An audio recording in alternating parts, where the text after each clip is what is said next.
यहाँ मौजूद सभी साथियों को मेरा क्रांतिकारी इस्तकबाल, जय भीम और लाल सलाम। साथियों, मेरा नाम चौधरी तैयबा अहमद है और मैं आज आप सबके सामने लेफ्ट अम्बेडकराइट यूनाइटेड पैनल से प्रेसिडेंट की दावेदारी पेश करती हूँ। सबसे पहले मैं कल पहलगाम में हुए टेररिस्ट अटैक को कंडम करते हुए अपनी कंडोलेंसेस देती हूँ उन तमाम लोगों को जिनके फैमिली मेंबर्स की जान गई, जिन्होंने किसी अपने को खोया। और हम क्वेश्चन करते हैं, निंदा करते हैं और पूछते हैं केंद्र सरकार से कि आखिर कब तक जम्मू कश्मीर वायलेंस की आग में जलता रहेगा।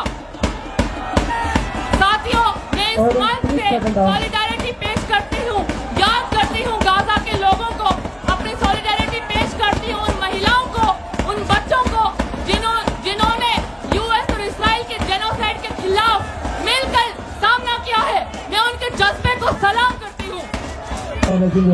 अरे साथियों, इनसे उम्मीद ही की जा सकती है, हम यहाँ पे खड़े होके गाजा के जेनोसाइड के खिलाफ बोल रहे हैं और ये इस्राइल का झंडा वहाँ लेकर खड़े, इनसे क्या उम्मीद की जा सकती है। साथियों, यही एबीवीपी है जिसने कितना वायलेंस किया, इसी को होस्टेज बनाया, पर उस सबके बावजूद आज हम यहाँ सब खड़े हैं। उसके लिए मैं आप सबका क्रांतिकारी इस्तकबाल यहाँ पे करती हूँ। आज इस दौर में जो माहौल है, जो कैपिटलिज्म का माहौल है, जो इस टाइम पे लिबरलाइजेशन चल रहा है, उसमें ये लोग बीजेपी आरएसएस का कॉर्पोरेट हिंदुत्व इस देश के लिए सबसे बड़ा खतरा है। साथियों, ये वही लोग हैं, हम भूलेंगे नहीं, ये वही लोग हैं जो यहाँ इस्राइल का झंडा लेकर खड़े हुए हैं। और ये लोग खतरा है इस देश के मजदूर के लिए, इस देश के किसान के लिए। साथियों, ये जो यहाँ पे खड़े हैं, जिनोसाइड इनेबलर्स जो लोग हैं, इन्होंने इस देश में मजदूरों के खिलाफ, किसानों के खिलाफ काम किए हैं। ये वो लोग हैं जो काले कानून लेकर आते हैं, जो मजदूरों के खिलाफ लेबर कोड बिल लेकर आते हैं, और जब इनका पेट नहीं भरता तो ये लोग कॉन्ट्रैक्चुअलाइजेशन करते हैं। साथियों, आप इस कैंपस में देखिए, हमारे यहाँ पे एम्प्लॉयज है, वर्कर्स है, यहाँ पे कितने सारे सफाई कर्मचारी है जो कम से कम सैलरीज में काम करते हैं, और जब वो अपने हक की लड़ाई मांगने जाते हैं तो ये लोग उनको नौकरी से निकाल देते हैं। साथियों, ये वही लोग हैं जो इस देश में इस समय वायलेंस का पॉलिटिक्स कर रहे। ये लोग, ये आरएसएस बीजेपी के लोग, ये माफी वीर सावरकर के चिलकों से, ये वही लोग हैं जो इस देश में माइनॉरिटीज के अगेंस्ट काम करते हैं, यूसीसी लेकर आते हैं, वक्फ बिल लेकर आते हैं, और बिना किसी डिबेट और डिस्कशन के, बिना किसी पार्लियामेंट्री प्रोसीडिंग्स के ये लोग सीए एनआरसी को लागू करते हैं। साथियों, इतना ही नहीं, इन लोगों की मैं क्या बात करूं, अगर इनके झूठ की मुझे बात, अगर यहाँ पे पाबंदी होना कि झूठ नहीं बोलना है, तो ये अखिल भारतीय विद्यार्थी परिषद 12 मिनट की चुप्पी साध के जाए स्टेज के ऊपर।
को स्क्रैप करता है।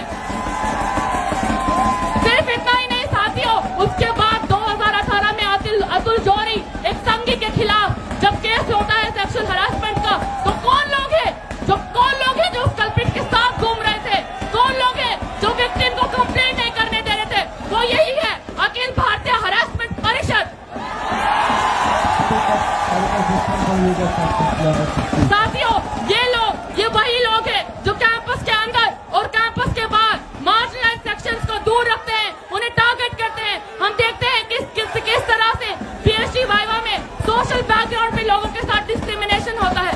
हम देखते हैं किस तरह से फैकल्टी में जो फैकल्टी अपॉइंटमेंट है उनमें लोगों के सोशल बैकग्राउंड पे डिस्क्रिमिनेशन होता है।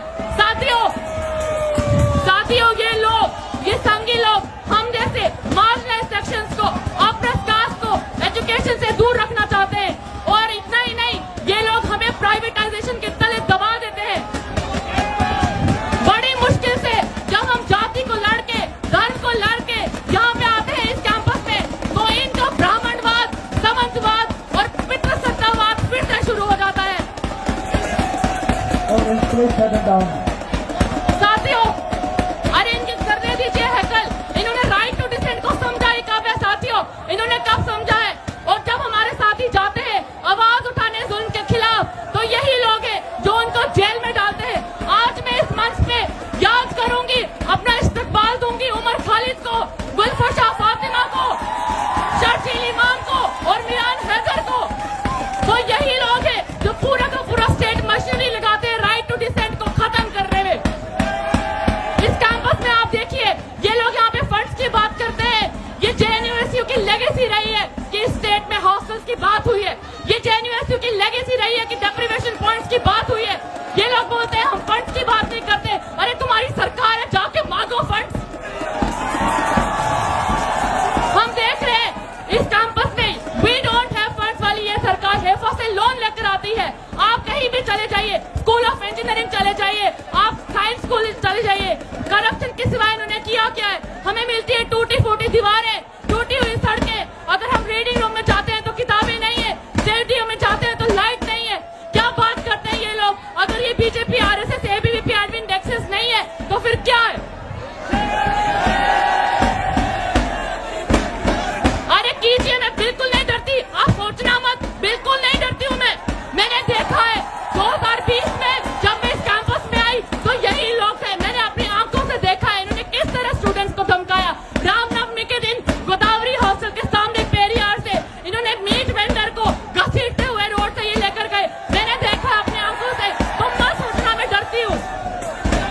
साथियों, इन्होंने हमारे स्कॉलरशिप के साथ क्या किया? हम यहाँ पे हमारे पैर में छाले पड़ गए, लेकिन हमारा एमसीएम नहीं बढ़ा। इन्होंने क्या किया सिंगल गर्ल चाइल्ड के साथ? इन्होंने क्या किया मानव रहित स्कॉलरशिप के साथ? क्या किया साथियों इन लोगों ने? हम यहाँ पे खड़े हैं, हम देख रहे हैं। अरे आप हैकल ही कर सकते हैं, आपसे कोई सही काम तो होगा नहीं, मुझे आपसे कोई उम्मीद भी नहीं है। साथियों, इस कैंपस में पीडब्ल्यूडी स्टूडेंट्स का एक्सेसिबिलिटी कितना है? कितने मुद्दे उन पे उठाए जाते हैं? एआईआरएफ का रिसर्च फैसिलिटी है, उस पे जेएनयू 300 रुपए और जीएसटी एक्स्ट्रा चार्ज करता है। आईआईटी में वही काम 10 रुपए में होता है। जो साइंस स्कूल के हमारे स्टूडेंट्स हैं उनको पता है उनको कितनी प्रॉब्लम आती है रिसर्च करने में, और ये एडमिनिस्ट्रेशन उनको मजबूर कर देता है कि वो अपने जेब से पैसा निकाल कर अपना रिसर्च फंड करे। और ये इंडिया की नंबर 1 यूनिवर्सिटी है। ये वीसी अपने 5 स्टार महल में रहने वाली बोलती है कि मैं इंडिया की नंबर 1 यूनिवर्सिटी की वीसी हूँ। पर दोस्तों, आप खुद ही जाके एक बार एक रीडिंग रूम की, एक हॉस्टल की, कैंपस में किसी भी बिल्डिंग की हालत देख लीजिए, आपको पता चल जाएगा। साथियों, कैंपस में तमाम मुद्दे जो भी हैं उसके खिलाफ, जेंडर जस्टिस के लिए, सोशल जस्टिस के लिए हम साथ मिलकर लड़ेंगे। और मैं इन तमाम मुद्दों के लिए लड़ने के लिए मैं चौधरी तैयबा अहमद अकील आप सबके सामने ये दावा करती हूँ, मैं दमखम से लड़ूंगी। मैं उन सारी मार्जिनल वॉइसेस को रिप्रेजेंट करती